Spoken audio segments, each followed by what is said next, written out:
1942 সাল বিশ্বজুড়ে বাজছে আরেকটি যুদ্ধের দামামা। সৈন্য সংগ্রহ করছে ব্রিটিশরা।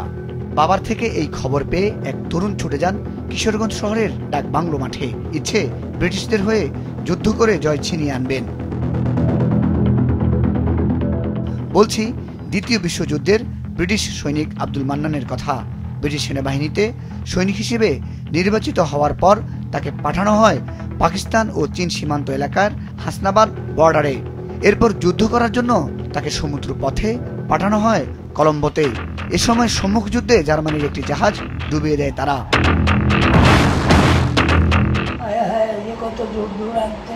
দ্বিতীয় বিশ্বযুদ্ধে তিনি প্রত্যক্ষ করেছেন যুদ্ধের ভয়াবহতা, অসংখ্য মৃত্যু, ধ্বংসলীলা দেখেছেন।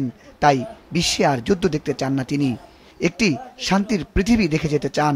তার মতে যুদ্ধ কেবল মৃত্যু, ধ্বংস ও কান্নাই ডেকে আনে।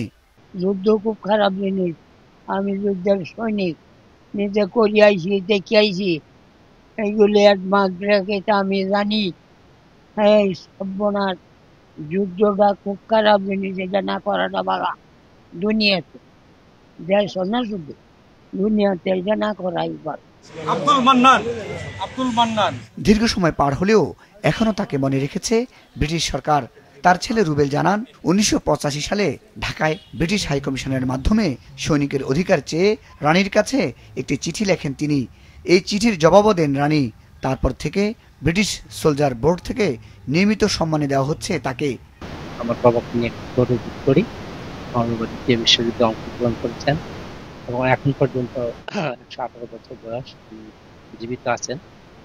সেই সাথে ব্রিটিশ সরকার এখনো খোঁজখবর নেয়, তারা সম্মান ইয়ারলি দেয় আমাদেরকে।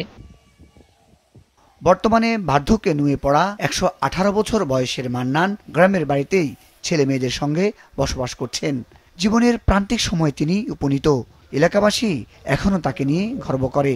লোকজন দেখতে গেলে তাদের যুদ্ধের ভয়াবহতার গল্প শোনান তিনি। ওনাকে নিয়ে আমরা অনেক গর্ববোধ করি। অনেক দূর দূরান্ত থেকে অনেক মানুষ ওনার খোঁজ খবর নেয়। ব্রিটিশ সরকারেও ওনার খোঁজ খবর নেয়, ভাতা প্রদান করে। মাঝে মাঝে আমাদের ছাত্রকেও পাঠাই ওনার কাছে এই ইতিহাস জানার জন্য। আমরা অনেক সময় ওনার কাছে যাই, অনেক এলাকার মানুষ আসে ওনার কাছে শুনে। দ্বিতীয় বিশ্বযুদ্ধের সৈনিক আব্দুল মান্নান আমাদের স্বাধীনতা সংগ্রামেও সংগঠকের ভূমিকা পালন করেছেন। স্থানীয় লোকজনকেও যুদ্ধে যেতে উদ্বুদ্ধ করেছেন। তবে বর্তমানে বিশ্বে যুদ্ধের চরম নৃশংসতায় শান্তির পক্ষে তার অবস্থান। মনে প্রাণে বিশ্বের শান্তি কামনা করে যাচ্ছেন তিনি। হিন্দু আর মুসলমান। মুজাহিদ সাকিব, মাছরাঙ্গা নিউজ ডেস্ক।